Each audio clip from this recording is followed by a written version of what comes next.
अपने घर से शरीर की इच्छाओं के साथ बाहर मत निकलो। अपने शरीर की इच्छाओं के साथ यात्रा मत करो। अपने सेवकाई कार्य की शुरुआत शरीर की इच्छाओं के साथ मत करो। और हां, अपने विवाह में भी शरीर की इच्छाओं के साथ प्रवेश मत करो। किसी भी काम की शुरुआत शरीर की इच्छाओं के साथ मत करो। अगर तुम शरीर की इच्छाओं के साथ शुरुआत करोगे तो तुम असफल हो जाओगे। तुम्हारा भविष्य पहले से ही असफलता में तय है। शरीर की इच्छाओं के साथ शुरू होने वाली किसी भी चीज की सफलता की कोई गारंटी नहीं होती। इसलिए प्रभु कहते हैं कि तुम्हारे शरीर की एक खास जगह है, जेल का दरवाजा, जेल का आंगन, वही उसकी जगह है। क्या मैं सुन पा रहा हूं? आमीन। परमेश्वर के पुत्रों पर ऐसा ही हो। शरीर की जगह भूखमरी की जेल है। शरीर की जगह आत्मा के दमन की जेल है। देखो, तुम्हारा शरीर तुम्हारी आत्मा को दबाना चाहेगा और तुम्हारी आत्मा को भी दबाना चाहिए। तुम्हारा शरीर तुम्हें शैतान के हाथ में एक औजार बना देता है। इसीलिए तुम जहां भी हो, जो भी काम कर रहे हो, ये जानो और दिखाओ कि कुछ भी करने से पहले तुम शरीर की इच्छाओं से शुद्ध हो चुके हो। अपने जीवन में कुछ भी करने से पहले उसे भूल जाओ, शैतान आ गया है। एक बार शरीर आ जाए तो उसे भूल जाओ, तुम सिर्फ एक पाखंडी हो। और एक बार जब शरीर हमारे जीवन में आ जाता है तो बस भूल जाइए। शरीर की पकड़ से बाहर निकलने में लगभग पूरा जीवन लग जाएगा। शरीर निर्माण करने वाला है, शरीर गढ़ बनाने वाला है, और कभी कभी शरीर की पकड़ से बाहर निकलने में पूरा जीवन लग जाता है। 1 कुरिन्थियों अध्याय 9 पद 27, किंग जेम्स संस्करण।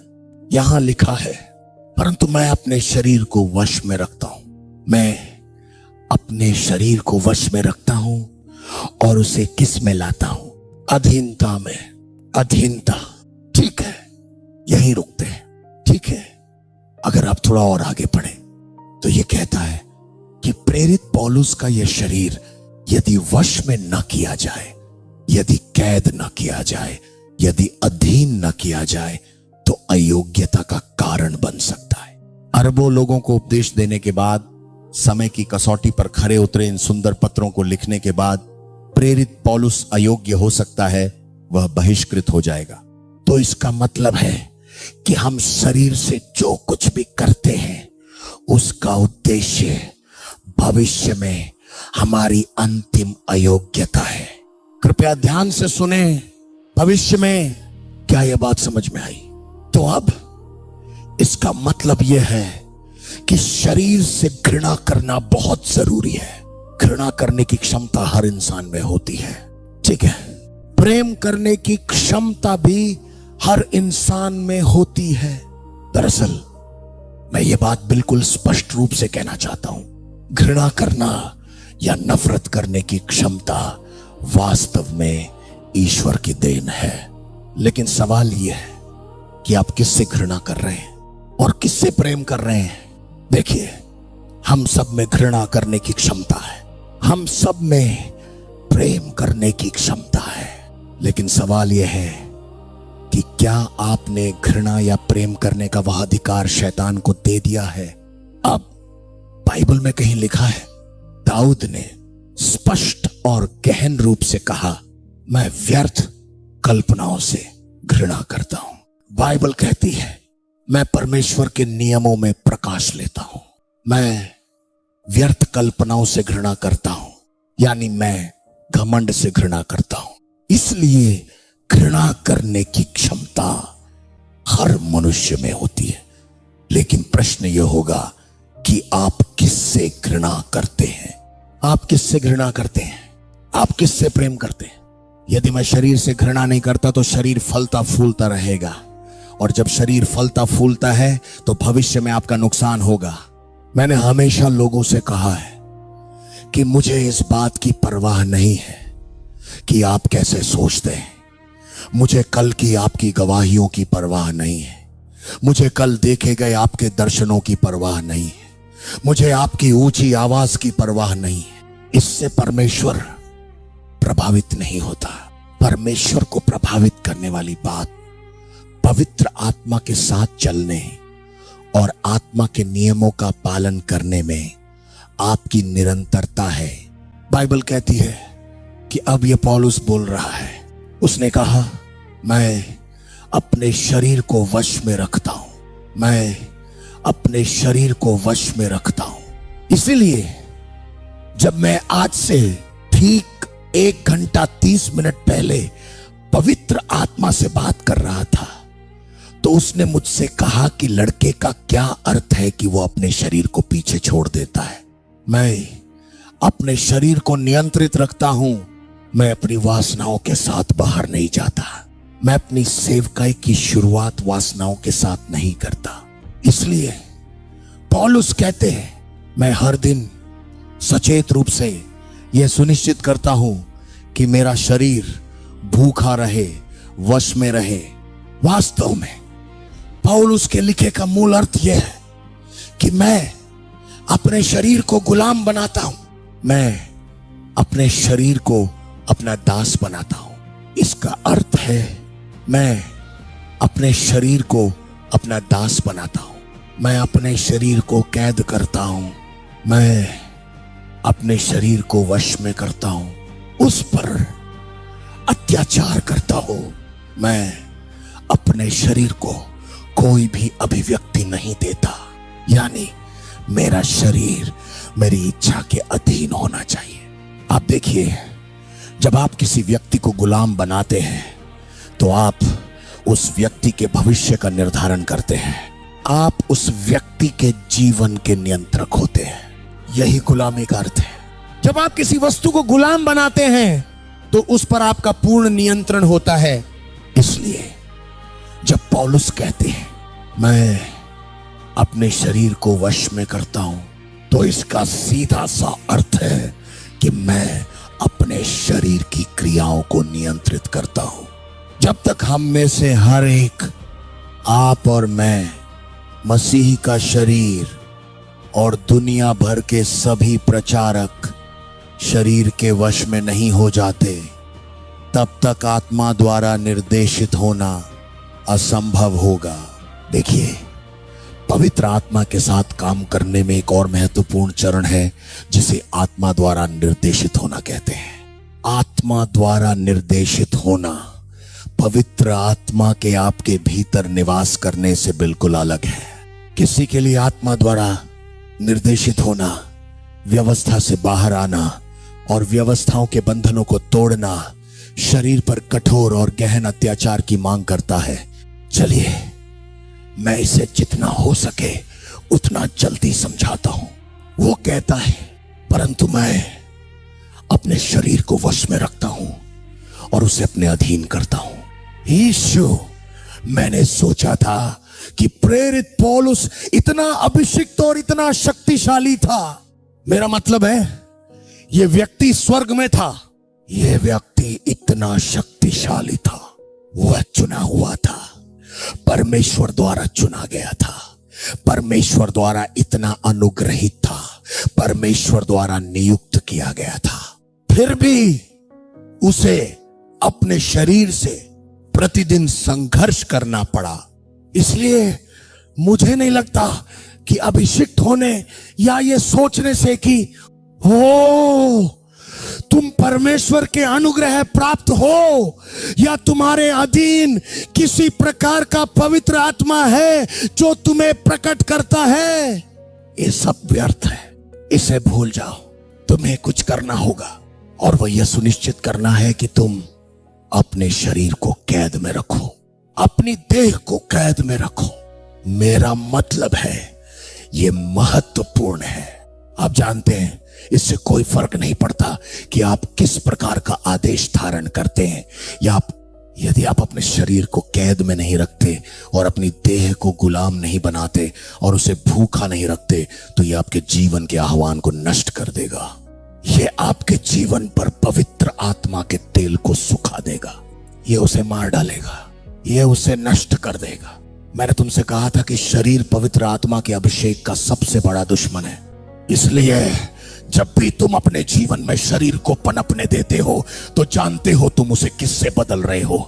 अपनी ऊर्जा, परमेश्वर के साथ अपना रिश्ता, परमेश्वर के लिए अपना प्रेम, अपना अनंत जीवन और सारे अनंत मूल्य और खजाने, तुम अपना जन्म सिद्ध अधिकार बेच रहे हो। जन्म सिद्ध अधिकार बेचा जा सकता है, याद रखो, हां बेचा जा सकता है। एसाव ने अपना जन्म सिद्ध अधिकार याकूब को बेच दिया था। तुम अपनी विरासत बेच सकते हो, अपनी विरासत नष्ट कर सकते हो अगर तुम शरीर के कामों को नष्ट नहीं करते। इसलिए प्रभु कहते हैं अपने शरीर को कैद में रखो, घर में नहीं। तुम्हारा शरीर कैद का है, अपने शरीर को अपना वश में करो। ठीक है, चलो देखते हैं कि पौलुस इसी वचन में क्या कहता है।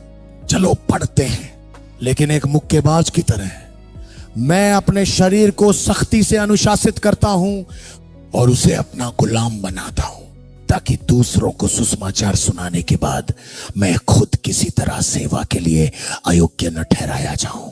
मैं इसे बहुत ध्यान से समझाता हूं। मैं अपने शरीर को मुक्केबाजी में रखता हूं, तो इसका मतलब है कि मैं अपने शरीर को गुलाम बनाता हूं। क्यों? क्योंकि शरीर एक शक्तिशाली शरीर है। यह क्षमता हमें पतित स्वभाव से विरासत में मिली है, जो अनंत काल की दौड़ में किसी व्यक्ति को नष्ट करने और अयोग्य ठहराने में सक्षम है। इसलिए आपका सबसे बड़ा शत्रु शैतान नहीं है, समस्या और आपके शत्रु चुड़ैले नहीं हैं। मुझे परवाह नहीं कि कितनी चुड़ैले मेरे खिलाफ हैं। शैतान, उनमें से कितने पुलिस वाले हैं, मुझे उनकी रैंकिंग से कोई लेना देना नहीं। मुझे इस बात से भी कोई फर्क नहीं पड़ता कि शैतान खुद मेरे खिलाफ है। ठीक है, मुझे इन सब बातों की परवाह नहीं है, क्योंकि बाइबल में यह नहीं लिखा है कि मेरे शरीर के अलावा किसी के पास मुझे नष्ट करने या अयोग्य ठहराने की शक्ति है। इसका मतलब है कि शैतान की शक्ति और मेरे खिलाफ पहुंच मेरे शरीर के माध्यम से ही होगी। इसलिए मैं शैतान को शरीर के द्वार से पहुंच देता हूं। अगर मैं शरीर को बंद कर दूं, अगर मैं शरीर के द्वार बंद कर दूं, तो वो जादूगर और उसका जादू टोना बेअसर हो जाएगा। अरे तुम गलत हो। वह अत्याचार, वह पीड़ा या नरक की आग से निकलने वाला वह प्रक्षेप मेरे जीवन में प्रवेश नहीं कर पाएगा। अगर शरीर के सभी द्वार बंद हो जाएं, तो भविष्य की असफलता शरीर का परिणाम है। आप बता सकते हैं कि आपका भविष्य उज्जवल है या नहीं, यह शरीर का परिणाम है। शरीर, तो अगर शैतान आपका पतन चाहता है तो वह आपके शरीर में हलचल मचाना शुरू कर देता है। आप देखिए, शरीर शैतान को आपके भाग्य में प्रवेश देता है, शरीर शैतान को आपके भविष्य में प्रवेश देता है, शरीर आपको अयोग्य ठहराता है। देखिए, शैतान की अंतिम योजना आपको अयोग्य ठहराना है, लेकिन शरीर के बिना परमेश्वर के साथ आपके जीवन में अयोग्य होना असंभव है। इसलिए मुझे शैतान या उसकी गतिविधियों के बारे में बहुत अधिक सचेत रहने की आवश्यकता नहीं है। मुझे अपने भीतर चल रहे शारीरिक संघर्ष के प्रति पूर्णतः सचेत रहना होगा। केवल एक ही व्यक्ति है जो शैतान के दुष्ट प्रलोभनों को रोक सकता है। वह पवित्र आत्मा नहीं है, वह परमेश्वर नहीं है, वह आपका पादरी नहीं है, वह कोई नबी नहीं है, वह आपका उपदेशक नहीं है, वह आप स्वयं हैं। इसलिए किसी को भी आपसे यह झूठ ना बोलने दें कि पवित्र आत्मा आपकी सहायता करेगा। ठीक है, बेशक पवित्र आत्मा सहायक है, लेकिन एक हद तक पवित्र आत्मा आपकी सहायता इसलिए करता है ताकि आप स्वयं अपनी सहायता कर सके। पवित्र आत्मा एक निश्चित स्तर की सहायता प्रदान करता है। तो फिर आपकी सहायता करने में पवित्र आत्मा का क्या दायित्व है? शरीर को आपके जीवन पर हावी न होने देना या उस पर कोई महत्वपूर्ण प्रभाव न डालने देना। सबसे पहले वो आपकी आत्मा को प्रेरित करेगा, वो आपको याद दिलाएगा कि वो रास्ता गलत है। वो आपसे कहेगा कि ऐसा मत करो, उस यात्रा पर मत जाओ, वह कॉल मत उठाओ, इस व्यक्ति से संपर्क मत करो, इस व्यक्ति को ब्लॉक कर दो। अब जब पवित्र आत्मा आपको ये बातें बताता है तभी वो आपकी मदद करता है। लेकिन पवित्र आत्मा आपको ऐसा करने के लिए मजबूर नहीं करेगा। पवित्र आत्मा के निर्देशों का पालन करना आपकी इच्छा और मसीह के प्रति आपके प्रेम की शक्ति के भीतर है। अब जब आप अपनी शारीरिक इच्छाओं के विरुद्ध आत्मा के निर्देशों का पालन करते हैं तो आपके स्वर्गीय पिता की महिमा होती है, यीशु प्रसन्न होते हैं और फिर आप पवित्र आत्मा से परिपूर्ण हो जाते हैं। आप देखते हैं कि आत्मा का परिपूर्ण होना निरंतर है। यह एक बार की बात नहीं है, यह एक सतत प्रक्रिया है। बाइबल कहती है आत्मा से परिपूर्ण रहो। दूसरे शब्दों में निरंतर परिपूर्ण रहो।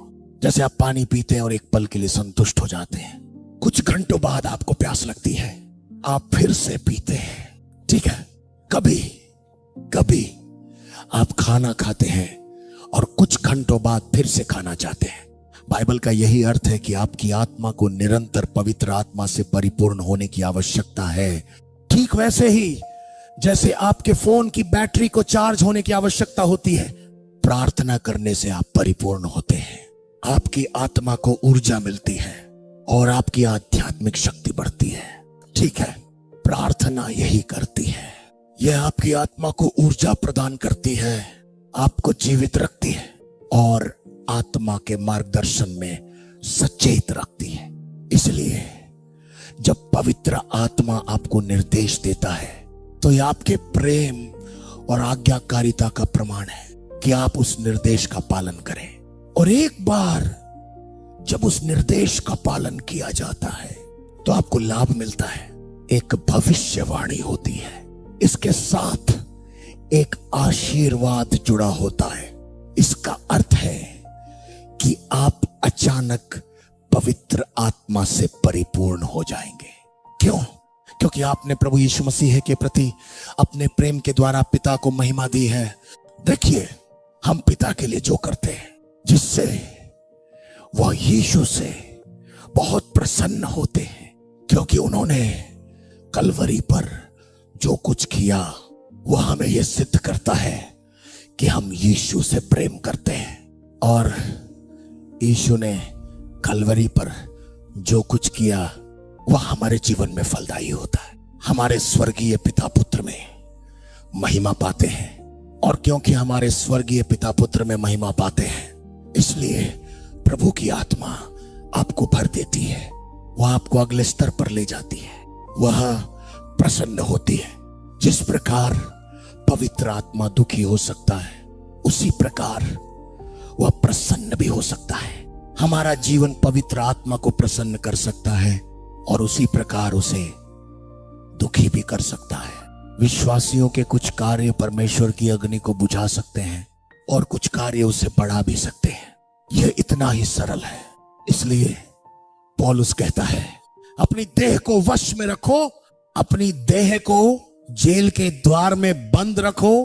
किसी भी काम की शुरुआत देह से मत करो, चाहे वह काम उस क्षण कितना भी सुंदर या अद्भुत क्यों ना लगे।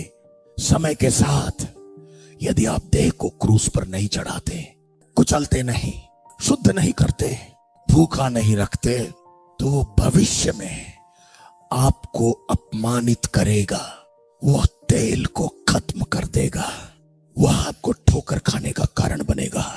इस प्रक्रिया में आपका विवाह, आपकी सेवकाई, आपका वित्त, आपका परिवार, आपका स्वास्थ्य, आपके जीवन का हर क्षेत्र शामिल है।